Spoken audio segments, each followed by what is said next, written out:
May isang prinsipe na nasa edad ng kabataan. Lumaki siya sa loob ng isang malaking palasyo na puno ng ginto at karangyaan. Mahal siya ng kanyang ama na hari. Ang hari ay kilala sa kanyang kabaitan at pagiging matuwid. Sa kabila ng lahat, may kakaibang lungkot sa puso ng prinsipe. Madalas siyang tumayo sa may bintana at tumingin sa malayong bayan. Nakikita niya ang mga kabataang malayang naglalakad, nagtatawanan at naglalaro sa kalsada. Ganoon kaya ang pakiramdam? Minsan niyang naisip. Hindi siya sanay sa ganoong buhay. Hindi siya pinapayagang basta lumabas. Lahat ay may bantay, may tuntunin at may hangganan. Hanggang isang araw, may nakilala siyang isang kaibigan. Isang taong magdadala sa kanya sa mundong hindi pa niya nararanasan. Isang gabi, tahimik ang buong palasyo. Karamihan ay tulog na. Sa isang madilim na pasilyo, dahan-dahang naglakad ang prinsipe.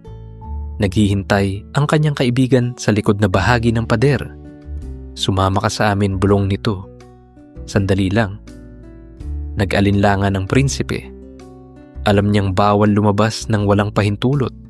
Ngunit mas malakas ang kanyang pagnanais na makaranas ng bagong mundo. Tahimik silang lumabas at naglakad papunta sa bayan. Habang papalapit sila, unti-unting narinig ng prinsipe ang tawanan at kwentuhan ng mga tao. May mga kabataang nagtitipon sa isang sulok. Masaya, malaya, at walang iniisip.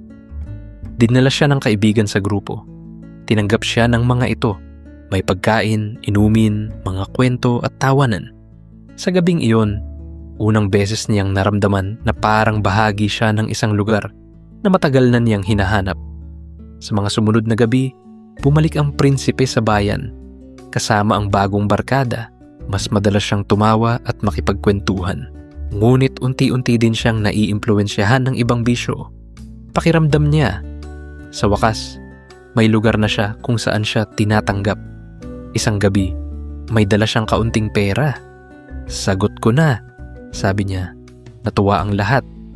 Lalong naging magaan ang pakikitungo nila sa kanya.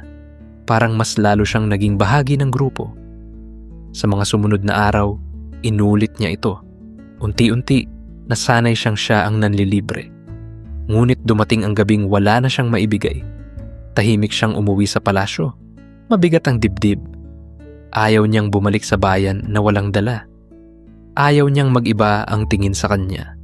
Sa kanyang paglalakad, napadpad siya sa silid ng kayamanan. Tumigil siya sa harap ng mga gintong barya. "Isa lang," bulong niya. At sa unang pagkakataon, kumuha siya. Akala ng prinsipe, matatapos na ang lahat matapos ang unang beses. Naibigay niya ang kailangan at muling naging masaya ang gabi kasama ang barkada. Ngunit sa mga sumunod na araw, bumalik siya sa bayan. Ngayon, tila inaasahan na siya. Kapag dumadating siya, may mga ngiti at biro. Kapag may pagkain, parang natural na siya ang sasagot. Hindi man sinasabi, ramdam niya ang inaasahan. Natahimik siya. Ayaw niyang magbago ang pakikitungo nila sa kanya. Ayaw niyang mawala ang pakiramdam na kabilang siya. Ngunit muli, naubos ang kanyang dala. Umuwi siyang mabigat ang loob. Alam na niya ang gagawin kahit ayaw niya.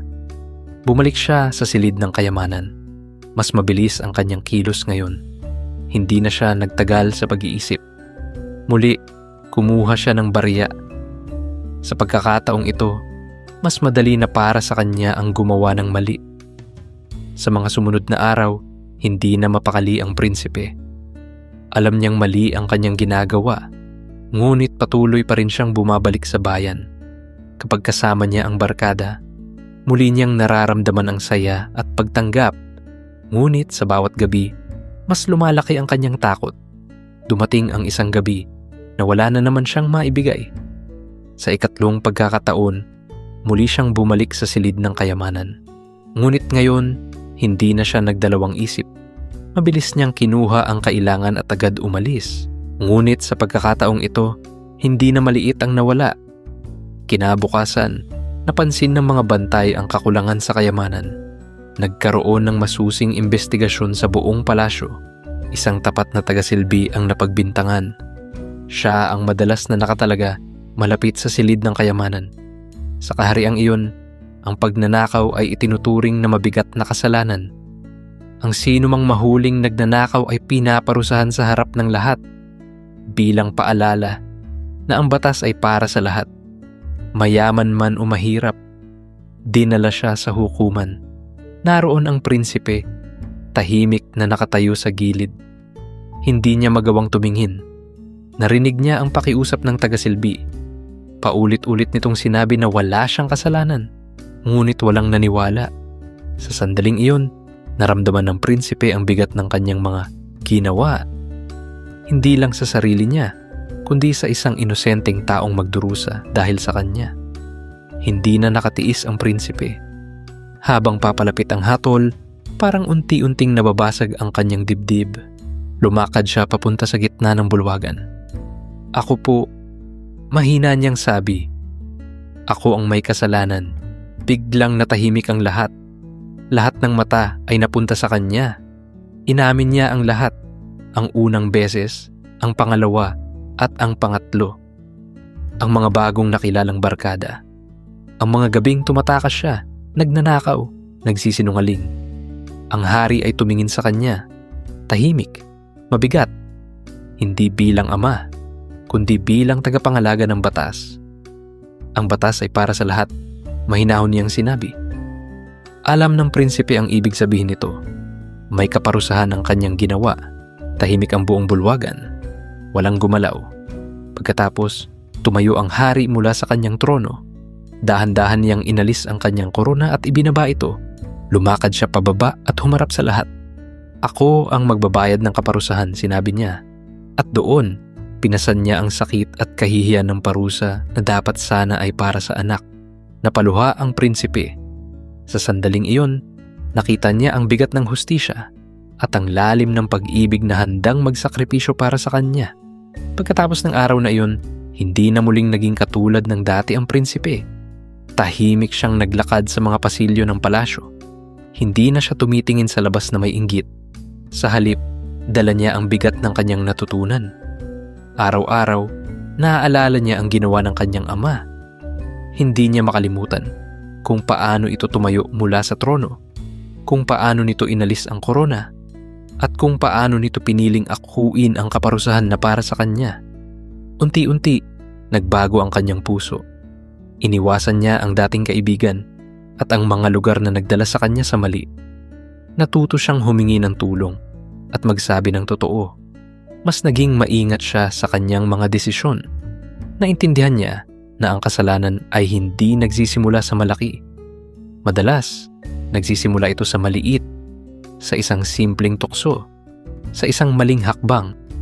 Ngunit kapag hinayaan, lumalaki ito at nakakasakit ng iba. At sa kanyang puso, dala niya ang isang aral na hindi niya malilimutan. Na ang tunay na pag-ibig ay hindi lang nagpapatawad, ito ay handang magbayad ng halaga upang tayo ay mabago at maligtas. Ngayon, Semana Santa, ito ay isang kwentong maaaring magpaalala sa atin sa ginawa ng Diyos para sa lahat. Tulad ng hari na bumaba mula sa kanyang trono upang akuin ang kaparusahan ng kanyang anak, ganoon din ang pag-ibig ng Diyos sa atin. Hindi niya binaliwala ang kasalanan sapagkat totoo ang hustisya. Ngunit hindi rin niya tayo pinabayaan. Pinili niyang siya mismo ang magbayad ng ating kasalanan upang tayo ay maligtas. At sa pag-ibig na iyon, binigyan tayo ng bagong simula. Hindi dahil tayo ay karapat-dapat, kundi dahil siya ay mapagmahal. Sapagkat gayon na lamang ang pag-ibig ng Diyos sa sangkatauhan, kaya't ibinigay niya ang kanyang kaisa-isang anak, upang ang sinumang sumampalataya sa kanya ay hindi mapahamak, kundi magkaroon ng buhay na walang hanggan. Mula sa Juan 3:16. Maraming salamat sa pakikinig. Huwag kalimutang mag-like, share, at subscribe. At samahan kami muli sa susunod na kwento.